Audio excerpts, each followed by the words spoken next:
My name is LeVar Burton, and the story I'm going to read is called The Torpedo Run. It was written by Len Oliver, with illustrations by Charles Pyle. All aboard!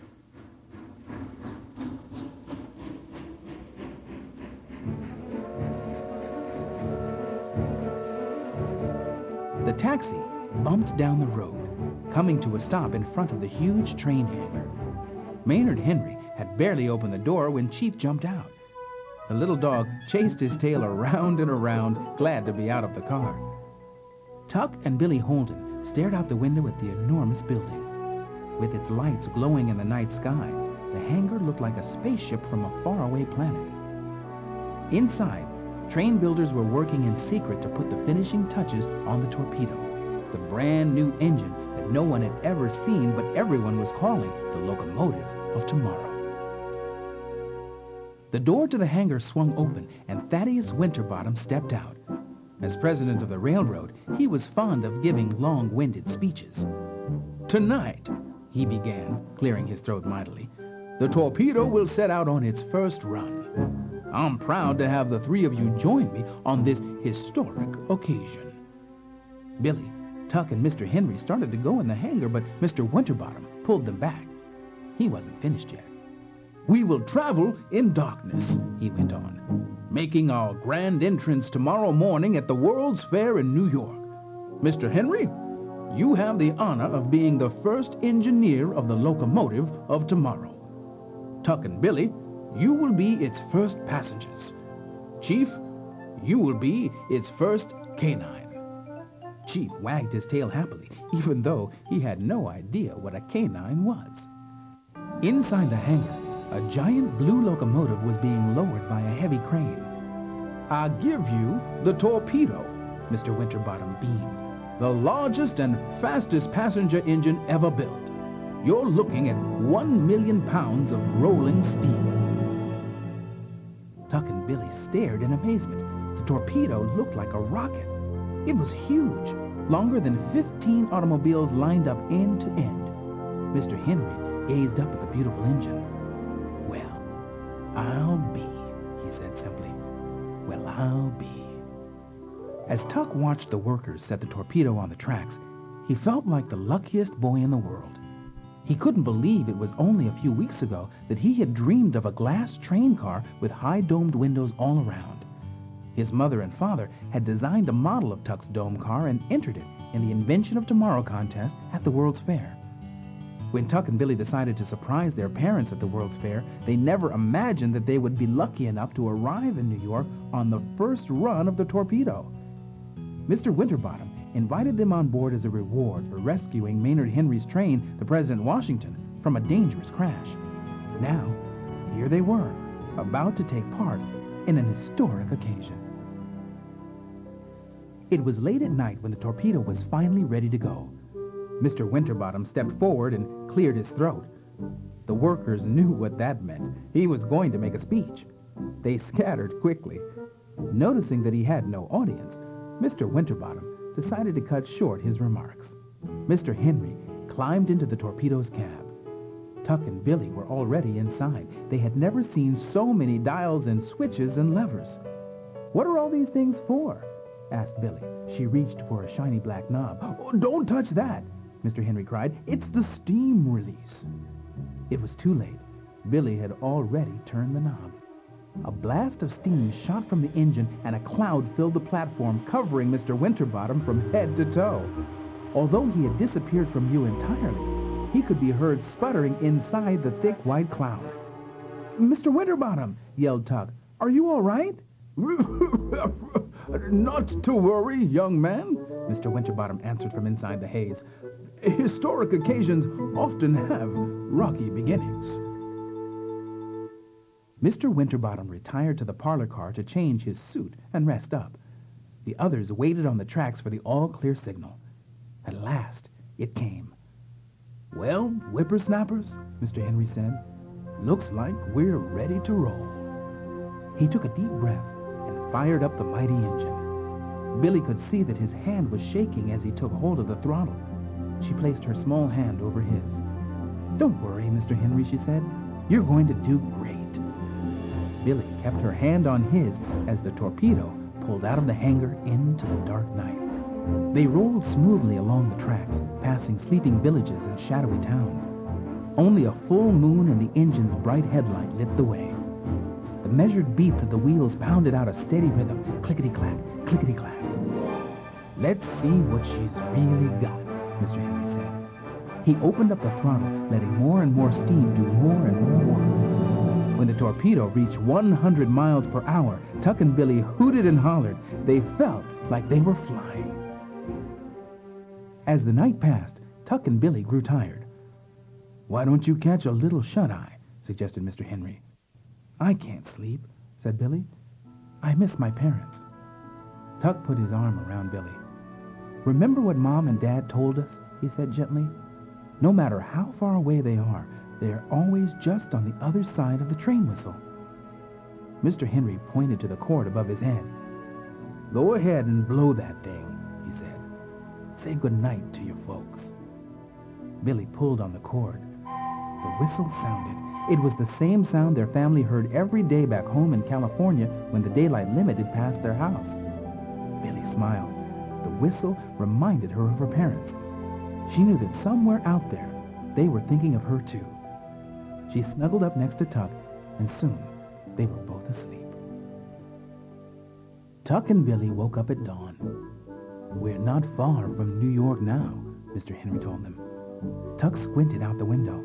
In the morning light, he could see a bridge up ahead. Suddenly, two men appeared in the middle of the tracks. "Watch out!" Tuck cried. "There's people on the bridge!" Mr. Henry grabbed for the brake. As the train slowed, they saw the men more clearly. One was thin and wore a straw hat. The other was tall with bulging muscles everywhere. The Torpedo ground to a stop just before the bridge. Mr. Henry jumped out of the engine, followed by Tuck and Billy. His eyes flashed in anger. "What in tarnation do you think you're doing on these tracks?" he demanded. The door of the parlor car flew open, and Mr. Winterbottom stepped out. He had been sleeping in his night mask, still covered one eye. "Nice mask, Pops," said the man in the straw hat. "But Halloween is over." "You are speaking to Thaddeus Winterbottom, sir, and I don't like your tone of voice," said Mr. Winterbottom. "I assume you are the person responsible for this sudden stop?" "Allow me to introduce myself," said the man. "Scoop Jackson, photographer extraordinaire." He pointed to the tall man with the bulging arms. "This is my associate, Tiny." Tiny grinned and flexed his muscles. Chief growled at him. Scoop crossed the bridge and approached the train. He pulled a camera out of his bag. "I just want a couple of pictures of the Torpedo," he said. "I'm going to sell them to the newspapers before anyone else can." "Well, you'll do no such thing," said Mr. Winterbottom. "Hundreds of photographers are waiting to take our picture at the World's Fair." "That's why they call me Scoop," Scoop grinned. "I always get there first. The papers pay a pretty penny for that." "This is an outrage," roared Mr. Winterbottom. "We're leaving." "Not so fast, Summerbottom," Scoop said. "You're going to wait right here until I deliver the pictures to the paper. Tiny will make sure you don't leave." Tiny picked up an iron bar and bent it as if it were rubber. He wasn't about to let them leave. Scoop began shooting pictures of the Torpedo. Mr. Winterbottom was fuming. "The mayor of New York is due to meet us at 9 o'clock, he told Scoop angrily. "They've scheduled a ticker-tape parade." "Too bad you won't be there to see it," Scoop smiled. "We're going to miss the contest, too," Billy said to Tuck. There was sadness in her voice. Tuck was not about to let anyone make them miss the Invention of Tomorrow contest. He and Billy had traveled too far to give up now. He glanced around, searching for an idea. Then he remembered the shiny black knob inside the cab. Tuck turned to Scoop. "Excuse me, Mr. Jackson," he said, "but you'd get a better picture if you stood over here next to the wheels." "Good idea, kid," said Scoop. "You got a real eye." Scoop moved closer to the train. He was so busy shooting his pictures that he didn't see Tuck jump into the cab and turn the shiny black knob. A blast of steam shot out from under the wheels, covering Scoop from head to toe. He disappeared from view, but he could be heard sputtering inside the thick white cloud. "Tiny!" he yelled. I can't see! Do something! Tiny flexed his muscles. Quick thinking was not his specialty.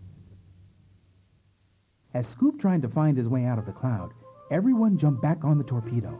Everyone, that is, but Chief. The little dog growled at Tiny, then lunged at his pants leg, tugging and snarling. "Chief!" yelled Billy as Mr. Henry fired up the engine. "Come on!" Chief gave Tiny's pants one last tug. Down they came. Chief jumped on board and the engine pulled out. Tiny tried to run after it, but he tripped and landed on Scoop. The two men toppled over and fell splashing into the river. Mr. Henry opened up the throttle and went full steam ahead. The torpedo shot down the tracks like a cannonball. Everyone inside laughed and cheered. "New York City, here we come!" shouted Tuck. "Indeed!" Mr. Winterbottom laughed, slapping Tuck on the back. "Indeed!" Throngs of people surrounded the torpedo as it pulled into the New York World's Fair. The mayor was there, and reporters from all over the world. Cameras flashed, and bands played. It was a glorious moment. Tuck and Billy searched the crowd for their mother and father. Tuck wondered if they would ever find their parents in this sea of faces. It seemed impossible. Then he had an idea. "Mr. Henry," he yelled into the cab, "would you please sound the whistle? Give it 4 short blasts." 4 short blasts, the signal for the Holdens to stop what they were doing and run to the tracks to watch the train thunder by. Inside the exhibition hall, the Invention of Tomorrow contest was in full swing. Mr. and Mrs. Holden were standing by their model of the dome car when they heard the torpedo's whistle. "Did you hear that?" Mr. Holden said to his wife. Mr. and Mrs. Holden both knew that the judges would be at their booth any minute, but they didn't care. They grabbed their hats and followed the familiar sound. Somewhere in their hearts, for a reason neither of them understood, they felt that something wonderful was waiting for them on that train, just on the other side of the whistle. Mr. and Mrs. Holden ran to the platform and pressed their way into the crowd that had gathered in front of the torpedo. Tuck and Billy saw them immediately. "Mom! Dad!" they yelled. "We're here! We're here!" Tuck and Billy jumped off the train and ran into their parents' arms. "This is a miracle," said Mr. Holden, kissing his children's smiling faces. "How on earth did you get here?" asked Mrs. Holden. She was overcome with joy. Tuck and Billy laughed and hugged their parents hard. There would be time to tell their story later. For now, just being together was enough. The dome car didn't win the Invention of Tomorrow contest. A strange little box that brought talking pictures into people's living rooms did. It was called the television. The dome car did win a special blue ribbon, though. Even better, Mr. Winterbottom saw it and decided to introduce the first dome car on his railroad. "Mr. Holden," he said, "you will be the chief builder. Mrs. Holden, you will be the chief designer. Tuck and Billy, you will be the chief dreamers." Chief jumped into Mr. Winterbottom's arms and licked him on his bushy whiskers. "And you," Mr. Winterbottom laughed, "will be the chief. 5 years later, the Holdens, accompanied by Mr. Henry and Mr. Winterbottom, rode their dome car on its first cross-country trip. Thousands of passengers would follow them, enjoying the beauty of the moving landscape through windows and arched up to the sky. From their train car made of glass, Tuck and Billy Holden looked out at sparkling rivers and green forests, fields of wheat, and snowy mountains. They smiled proudly. In that moment, they knew that dreams really can come